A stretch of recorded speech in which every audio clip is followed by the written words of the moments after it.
রাসূলুল্লাহ সাল্লাল্লাহু আলাইহি ওয়াসাল্লাম জন্মের সময় ফেরেশতাদের সাথে শয়তানের তুমুল ঝগড়া। যেদিন ভোরবেলায় মহানবী সাল্লাল্লাহু আলাইহি ওয়াসাল্লাম জন্ম নেন, সেই দিন বিশ্বের সবগুলো মূর্তি মাটির দিকে নত হয়ে পড়ে। ইরানের রাজার বিশাল প্রাসাদের বারান্দা কেঁপে ওঠে এবং ছাদের 14টি প্রাচীর ধসে পড়ে। বিশ্বের সব সম্রাটের সিংহাসন উল্টে পড়েছিল। বিশ্বের সব রাজা বোবা হয়ে পড়েছিলেন, অর্থাৎ তারা কথা বলতে পারছিলেন না। সেদিন গণকদের সব জ্ঞান লুপ্ত হয় এবং জাদুকরদের জাদুগুলো অকার্যকর হয়ে পড়ে। বিশ্বনবী সাল্লাল্লাহু আলাইহি ওয়াসাল্লাম জন্মের সময় শয়তান তার সন্তানদের মধ্যে আর্তনাদ করে ওঠে। ফলে সবগুলো শয়তান তার কাছে এসে বলে, কেন এত পেরেশান বা উদ্বিগ্ন হয়েছ? সে বলল, কাল রাতে কি হয়েছিল? রাতের প্রথম থেকে এই পর্যন্ত দেখেছি যে আকাশ এবং জমিনের অবস্থা বদলে গেছে। ভূপৃষ্ঠে ঘটে গেছে এক বিরাট ঘটনা। ঈসা আলাইহিসসালাম ঊর্ধ্ব আকাশে চলে যাওয়ার পর আর কখনো এত বড় ঘটনা ঘটেনি। সবাই গিয়ে খোঁজ খবর নাও যে কি ঘটেছে। শয়তানরা চারিদিকে ছড়িয়ে পড়ে এবং ফিরে এসে বলে, কই, কিছুই তো দেখলাম না। বড় শয়তান বা শয়তানের নেতা তখন বলল, এই বিষয়ে খোঁজ খবর নেওয়া আমাদের কাজ। আর তারপর সে পবিত্র মক্কার কাবাঘর সংলগ্ন অঞ্চলে আসলো। সে দেখল যে ফেরেশতারা কাবাঘরের চারিদিকে ঘিরে রেখেছেন। শয়তান সেখানে ঢুকতে চাইলে ফেরেশতারা হুঙ্কার দিলেন।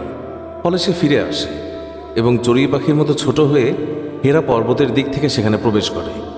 জিবরাইল আলাইহিসসালাম বললেন, ওরে অভিশপ্ত, ফিরে যা।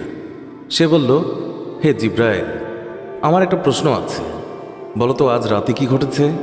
জিবরাইল আলাইহিসসালাম বললেন, সর্বশ্রেষ্ঠ নবী মুহাম্মদুর রাসূলুল্লাহ সাল্লাল্লাহু আলাইহি ওয়াসাল্লাম আজ রাতে জন্ম নিয়েছেন।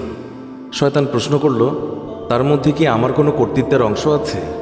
সে তথা ইবলিস বা শয়তান আবার প্রশ্ন করল, তার উম্মতের মধ্যে কি আমার কোনো অংশ আছে? জিবরাইল আলাইহিসসালাম বললেন, হ্যাঁ। ইবলিস বলল, আমি সন্তুষ্ট হলাম।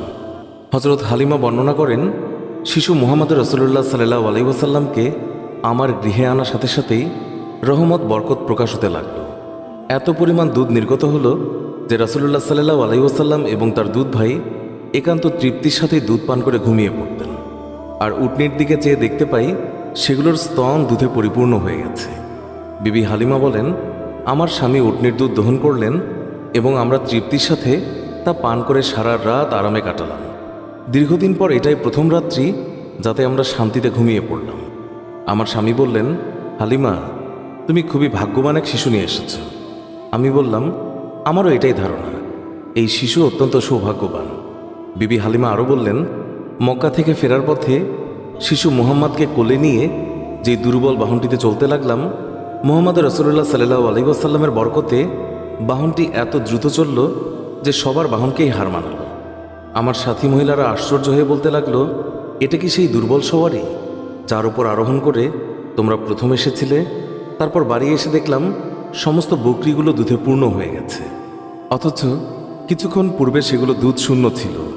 আমার গোত্রের লোকেরা তাদের রাখালদেরকে নির্দেশ দেয় যে তোমরাও তোমাদের পশু ওই জায়গায় চড়াও যেখানে হালিমার বকরি চড়ে।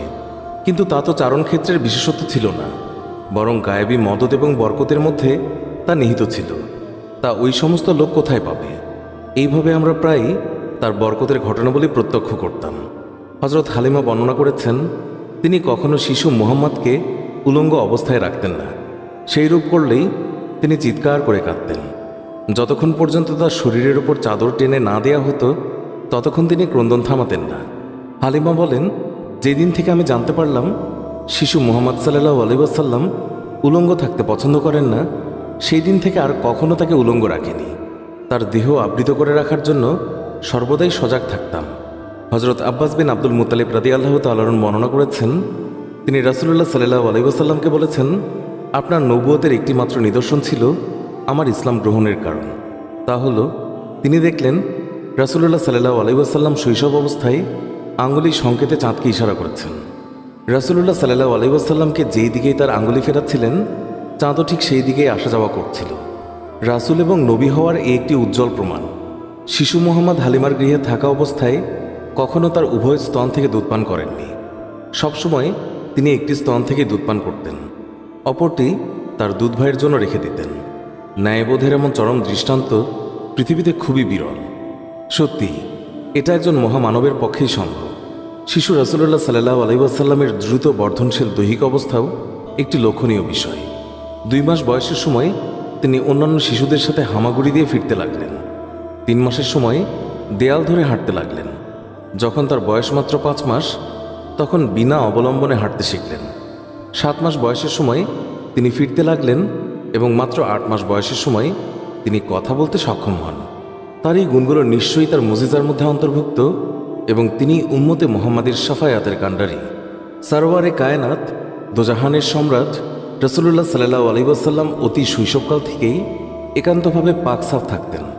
সাধারণত শিশুরা নিজের প্রস্রাব পায়খানা নিজের অঙ্গে প্রত্যঙ্গে বা জামা কাপড়ে মাখে, এমনকি তা মুখে দিয়ে থাকে। রাসূলুল্লাহ সাল্লাল্লাহু আলাইহি ওয়াসাল্লামের দুধমাতা হালিমা রাদিয়াল্লাহু তাআলা আনহু তিনি বর্ণনা করেন, শিশু মুহাম্মদ কখনোই বিছানায় প্রস্রাব পায়খানা করেননি, নিজের অঙ্গ প্রত্যঙ্গ এবং কাপড় অপবিত্র করেননি। তাকে বিছানা থেকে উঠিয়ে 2 পায়ের ওপর দাঁড় করানো ব্যতীত কখনো পায়খানা প্রস্রাব করতেন না। সাথে সাথে তাকে পরিষ্কার করে দিতাম। তিনি যে আল্লাহ তাআলার সৃষ্ট মানুষ, তাতে আমার কোনোই সন্দেহ ছিল না। সুতরাং সর্বাবস্থায় পাকসাফ থাকা তার পক্ষে অস্বাভাবিক কিছু নয়। মহানবী সাল্লাল্লাহু আলাইহি ওয়াসাল্লামের দেহ নূরের তৈরি বলে তার শরীরের কোনো ছায়া ছিল না। মানুষের ছায়া কত ময়লা আবর্জনার উপর পতিত হয়, কত পশু পাখি অথবা মানুষের পায়ের তলায় ছায়া পতিত হওয়ার সম্ভাবনা থাকে, কিন্তু মহানবী সাল্লাল্লাহু আলাইহি ওয়াসাল্লামের পবিত্র দেহের ছায়া এইভাবে অপদস্থ হওয়া আল্লাহ তাআলার অভিপ্রেত নয়। এই জন্য আল্লাহ তাআলা তার দেহ ছায়াহীন করে তৈরি করেছেন।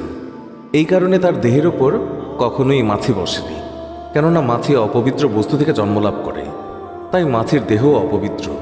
তাই রাসূলুল্লাহ সাল্লাল্লাহু আলাইহি ওয়াসাল্লামের শরীরে এটি কোনোদিন স্থান পায়নি। হযরত মাইসারা রাদিয়াল্লাহু তাআলা আনহা ছিলেন হযরত খাদিজা রাদিয়াল্লাহু তাআলা আনহার দাস। তাকে খাদিজা রাদিয়াল্লাহু তাআলা আনহা রাসূলুল্লাহ সাল্লাল্লাহু আলাইহি ওয়াসাল্লামের খেদমতে পেশ করেন। তিনি বিভিন্ন সময় বিভিন্ন অলৌকিক ঘটনা প্রত্যক্ষ করে বিস্ময়ে অভিভূত হয়েছেন। তিনি দেখেছেন রাসূলুল্লাহ সাল্লাল্লাহু আলাইহি ওয়াসাল্লাম যখন পথ দিয়ে চলতেন, তখন একখণ্ড মেঘ তার মাথার উপরে ছায়া বিস্তার করে তার সঙ্গে ভেসে বেড়াত। মানুষের আকৃতির এই যে অস্বাভাবিক কার্যকলাপ, এটা নিঃসন্দেহে রাসূলুল্লাহ সাল্লাল্লাহু আলাইহি ওয়াসাল্লামের একটি অনেক বড় মুজিজা, যা নবীর শৈশবকাল থেকে লক্ষ্য করা যায়। পূর্বে বর্ণিত প্রত্যেকটি বিষয়ই রাসূলুল্লাহ সাল্লাল্লাহু আলাইহি ওয়াসাল্লামের শৈশবকালীন মুজিজা, তবে এগুলো স্থায়ী নয়। বিশ্বনবীর জীবনের শ্রেষ্ঠ মুজিজা হচ্ছে পবিত্র আল কোরআন, যা কিয়ামত পর্যন্ত স্থায়ী থাকবে।